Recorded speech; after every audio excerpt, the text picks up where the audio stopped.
Dan itu akan memudahkan untuk enhance chain-nya bakal bisa connect nanti. Betul, dan kita tahu juga dari Irithel dan Cecilian, ini nggak punya escape ability selain spell yang dibawa. Yap, terlihat sejauh ini ada pergerakan tadi dari Franco yang balik lagi menuju ke arah base yang dia punya ataupun ke arah jungle yang mereka punya. Albert masih melakukan farmingan. Plus untuk kali ini Finn ya bergerak lagi ke bagian atas. Oke, udah mencoba untuk nge-babysit ya ke arah Skylarnya, tapi Little Wonder juga ini nggak menjadi prioritas untuk RRQ.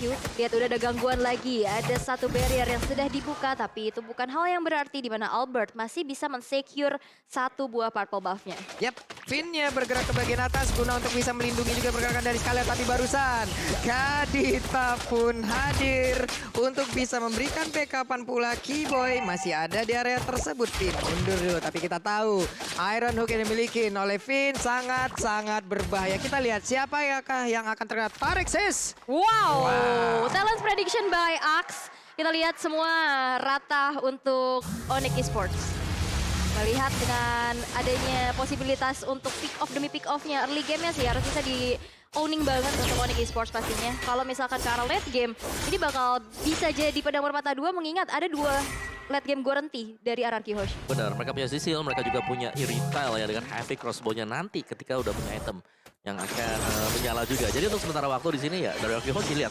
Mereka bermain pasif aja. Mereka cuma nunggu kalau memang Onyx Esports membuat satu movement baru mereka akan coba untuk ke mirror. Yap, sementara itu dari Keyboy ada Diarami dan terkena efek knock up-nya. Bahkan kali ini double knock up, tidak bisa berbuat banyak dan first blood-nya menjadi milik dari Onyx Esports. Bahkan di bagian bawah dengan adanya pergerakan Burst dan juga Drian, mereka bekerja sama mengusir mundur. Mereka langsung menghilangkan wave minion, melakukan rotasi dan Turtle muncul. Iya, dan aku juga baru sadar ternyata Kairi yang pakai Julian-nya ya. jungler. Iya, bakal jadi ada 3 lagi. Dan lihat rock wave-nya connect, Albert hilang langsung tanpa bisa langsung merangsak ke arah Turtle Pit-nya, tapi bisa melakukan kontes. Nggak bisa. Gak bisa bergerak Karena dia. memang itu burst. Itu 4 hero burst. Iya. Ini pertarungan sisi nggak sih Om? Sisi banget. Tiga hero awal yang diambil itu kan sisi. Dibalaskan lagi Om, bener-bener. Full sisi sih sebenarnya buat Onyx Esports. 5-5-nya ini bisa ngeburst. Yap, itu dia tapi Drian.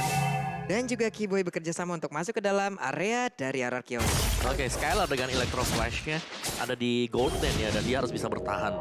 Dan bertahan di sana adalah mungkin jawaban untuk RRQ Hoshi. Kalau mereka bisa mempertahankan Skylar untuk positioningnya gak bisa diganggu-gugat. Onyx Esports mereka harus bertahan nanti di mid game sampai dengan ke late game-nya. Tapi di sini Onyx karena memang mereka punya keleluasaan untuk bermain snowball dari early game. Mereka membuat inisiasi, mereka membuat kejutan. Kena lagi dong Albert. Masih berhasil kabur sedikit terlambat dari chain enhance yang dikeluarkan. Andai tadi lebih cepat kemungkinan akan ada satu hero lagi yang berhasil ke pick off. Dan sekarang menjadi momentum balikan harusnya untuk RRQ Hoshi bisa lakukan sebuah serangan atau sabar lagi. Betul, dan aku juga suka banget pemilihan dari Grok sendiri. Dia bisa nge-immune dari Iron Hook yang dikeluarin nanti oleh Finn. Ya, power of Nether-nya Iya, ya. karena dia balik lagi, dia sebagai roamer, dia bakal bisa men-zoning out, membuka informasi sebanyak-banyaknya yang akan pastinya membuat dari junglernya, bahkan cewek sebagai god laner mendapatkan space untuk bisa mendapatkan snowballnya. Clay udah punya Clock of Destiny di menit ketiga tadi. Wah. Ini cukup cepat ya dengan Mystery Shop yang memang mendongkrak juga, mendompleng pula. Sementara Skylar tetap ada di area lane-nya. Masih sabar, menurun lagi tempo permainan. Belum ada pick off yang terjadi. Hanya ada sneaky-picky dari masing-masing player. Oke, dan sepertinya kali ini bakal coba untuk di-plating lagi. Hand change menuju ke arah seorang V. Tapi lihat ada Robert yang connect. Tapi lihat ada satu lagi heavy spin. Memporak-porandakan setup yang dilakukan. Tapi lihat, 4 player hilang dari Onyx Esports. Dari RRQ Hoshi pastinya di tangan Onyx. Wow, sebuah serangan yang barusan terlihat santai, slow, anggun banget sih apapun yang mereka lakukan barusan oleh Onyx Esports. Mendadak 4 player yang dimiliki oleh RRQ hilang mendadak Om.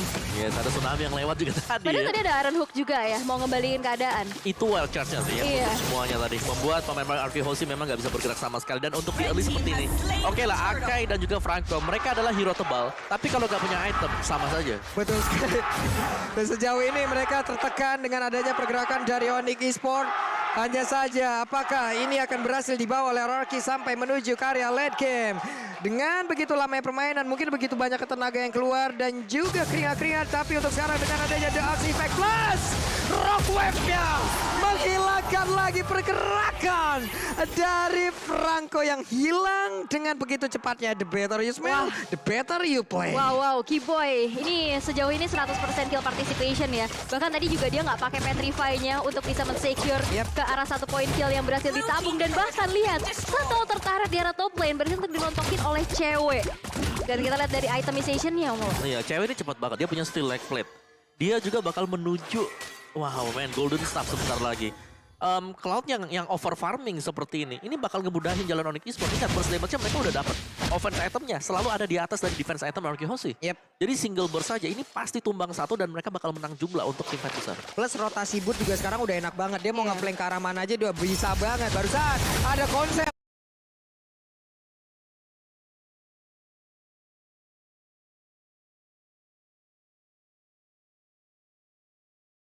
Namun terlihat dengan ada satu lagi pergerakan lewat heavy space sedikit lagi. Itu ada dalam tunggu Albert. Ditampol dengan ada pun boleh maju ke bagian depan dan juga dari Franco yang pulang tunda. Namun sejauh ini dengan adanya pergerakan Cloud yang memang terlalu dalam masuknya. Cloud pun berhasil ditumbangkan ada 2 untuk 3. Tapi R7 memancing keributan, memanggil siapapun yang ada di area tersebut untuk mengejar langsung ke arah dirinya. Bisakah dia bertahan dengan lagi satu Palistar, mau dia lompat ke bagian belakang. Masih terjebak 2 player ini terus-terusan mengejar tapi R7 masih terlalu tebal. Oke, Boots bakal coba untuk melarikan diri aja dan pertukaran yang sangat-sangat banyak banget sih. Udah berhasil untuk ada trade kill. Lihat satu outer turret di arah tengah yang begitu mahal berhasil untuk dihancurkan. Sebenarnya tadi tuh R7 bisa ditumbangkan kalau Kairi-nya ikut team fight. Cuma di sini Kairi ngambil objektif yang berbeda. Dia makanin purple-nya, jadi Albert bakal ketahan untuk levelnya. Wow, dan ini juga menjadi space tambahan di mana Turtle yang ketiga berhasil untuk diamankan tanpa adanya kontes sama sekali. Siapapun yang mau masuk, ini bakal dihalangin abis-abisan, entah Drian, entah Keyboy. Yap. Oke, ditutup lagi barriernya. Memang tidak boleh membuat ini anak RRQ Hoshi. Ya udah lu udah stay di situ aja, ikutin permainan dari Onyx Esports. Inilah yang mau mereka tekankan, dipaksa untuk masuk ke dalam tempo permainan dari Onyx dan satu ini turret lagi hancur. Wow, ini bahkan yang hancurin dari tadi turret-turretnya adalah cewek. Ini Goldswing-nya bakal lebih jauh lagi sih. Ya, dia cepet banget buat dapetin item. Bener, item-itemnya juga bakal lebih banyak lagi. Tapi lihat R7 yang terkena damage yang begitu menyakitkan. 1 versus 3 bukan hal yang baik, tapi R7 berhasil untuk ditumbangkan di tangan Boost dengan mega kill-nya. Oke, ada satu player lagi yang berhasil ditumbangkan. Sementara itu Albert terlihat dari kejauhan. Akankah mereka mengejar karena satu hero ini? Tidak. Di bawah cutting minion dilakukan oleh Pakito sejauh ini dengan inner turret yang sudah tumbang di area top lane. Dan juga ada ancaman lagi di area mid lane. Akan bertahan berapa lama ataukah RRQ Hoshi bisa menemukan satu momentum untuk membalikkan seluruh keadaan? Oke, dan lihat ini jungle-nya juga dari invade abis-abisan ya. Dari RRQ Hoshi udah mulai ketinggalan 6.500 net worth yang terselisihkan. Buat mereka juga harus keep up banget. Sedangkan lihat lagi-lagi di invade abis-abisan. Waduh, dan sekarang kendal lagi. Karena dari R7 bisa dia bertahan karena satu yang terakhir udah berhasil langsung dimasukkan. Tapi Keyboy berusaha untuk kabur ke bagian belakang. Berhasil dijepit juga tapi untuk Keyboy. Dengan pasif yang dia punya. Masih punya kesempatan untuk hidup. Dengan begitu banyak SP yang masuk ke dalam tubuhnya. Terkena Sawin Blow namun dengan ada bad impact. Tapi damage belum begitu terasa. Chain Enhance pun dikeluarkan. Cecilian-nya mundur dulu. Wow, tadi sebenarnya kejepit ya. Tapi dia masih bisa mundur. Dengan Ocean ODT-nya juga, pasifnya aktif, darahnya nambah lagi, dan akhirnya gak ada yang ter-pick off, dan bahkan cewek lagi-lagi berhasil untuk menghancurkan turret-turret yang dimiliki oleh RRQ Hoshi. Ini bahaya banget, ini snowball banget sih untuk Onyx. Iya, keunggulan mungkin lah kalau kita ambil average-nya sekarang ya, ini 1000 gold per menit. Keunggulan untuk Onyx Esports dan Win of Nature udah selesai untuk cewek. Team fight macam apa lagi, apapun yang mereka perbuat sekarang dengan defense item RRQ Hoshi ini bakal jebol semuanya. Di saat Blazing Duetnya masuk ke dalam, berarti bad impact-nya agak sulit untuk terkena. Dan itu semua adalah pistol yang kalau memang tidak terkena ke arah R7, ya udah dia bakal free banget dengan WON-nya, Om. Benar, dan jangan lupakan juga tadi item yang di-buy sama Clay, itu Lightning Truncheon. Dia gak punya item defense sekarang. Jadi bener main frontal full attack lihat nih. Clock of Destiny Lightning Truncheon, defense-nya mana? Gak ada defense sama sekali dan Blazing Duet masukkan dengan full damage. Win of Nature. Hanya tinggal bisa menghindari atau tidak nih. Dia masuk dengan WWN-nya, tidak bisa menghindari pergerakan Esmeralda yang memang tidak terlalu berdamage juga dengan gap yang seperti ini. Harusnya Blazing Duetnya akan menjadi satu pergerakan yang bisa dioptimalkan dengan sebaik mungkin gitu. Lihat DPS-nya cepet banget. Ini udah kenceng banget sih. Itu dia tadi ngambil satu purple bang begitu cepatnya dan mempertahankan stack-nya. Level 12 banding adanya gold laner kita 9. Iya, Ada 3 level. Simpelnya kalau kita lihat di sini adanya perbedaan atribut ya. Level gap yang sejauh ini membuat Onyx Esports mereka bakal nyaman untuk tim fight. Oke, Albertnya terkena lagi dong. Andai tadi ada Rocket juga, masih ada di situ. Kita nggak tahu lagi cerita apa yang akan diberikan oleh Onyx. Lordnya belum dead, Lordnya belum down. Namun, udah berhasil langsung menghancurkan satu base turret di area mid. Sementara R7 usir mundur dulu. Ada 2 hero yang bergerak ke bagian bawah, tapi R7 terkena efek slow yang begitu mematikan pula. Ada konsel sejauh ini, belum ada Aeronuk yang berhasil menarik ke arah satu player pun. Dan Vinya masih mencari celah. Mereka semua berkumpul di area bawah. Dan R7 berhasil diajukan plus adanya satu base turret lagi di area bottom lane yang sudah dirubuhkan. Dan Albert mau kemana terkena chain enhance. Mereka lebih santai sekarang. Wow. Itu satu kali kena enhance chains mundur. Satu base turret berhasil untuk didapatkan kembali. Tersisa satu lagi aja nih. Base turret daerah top lane yang menjadi lini pertahanan untuk RRQ Hoshi. Gold swingnya 12.400. Tapi Iron Hook yang belum terlihat on point. Bahkan bukan cuma terlihat on point. Ini didinai banget sama immune yang dimiliki oleh Drian. Yes, dan bahkan ada 2 Malphite Roar, cewek boots. Wow. Kairi tadi ada Blood Wings juga Ya. yang termahal untuk match.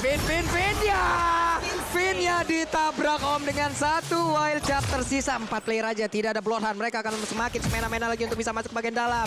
Tidak ada back to flash. Bahkan untuk kali ini R7 yang tidak bisa melakukan banyak hal.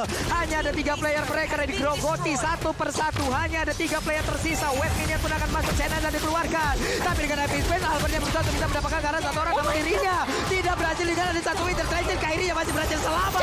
Bahkan untuk kali ini dengan pergerakan Clay mencoba untuk maju ke bagian belah ataupun mundur. Itu pun tidak bisa lagi membuat mereka bisa bertahan.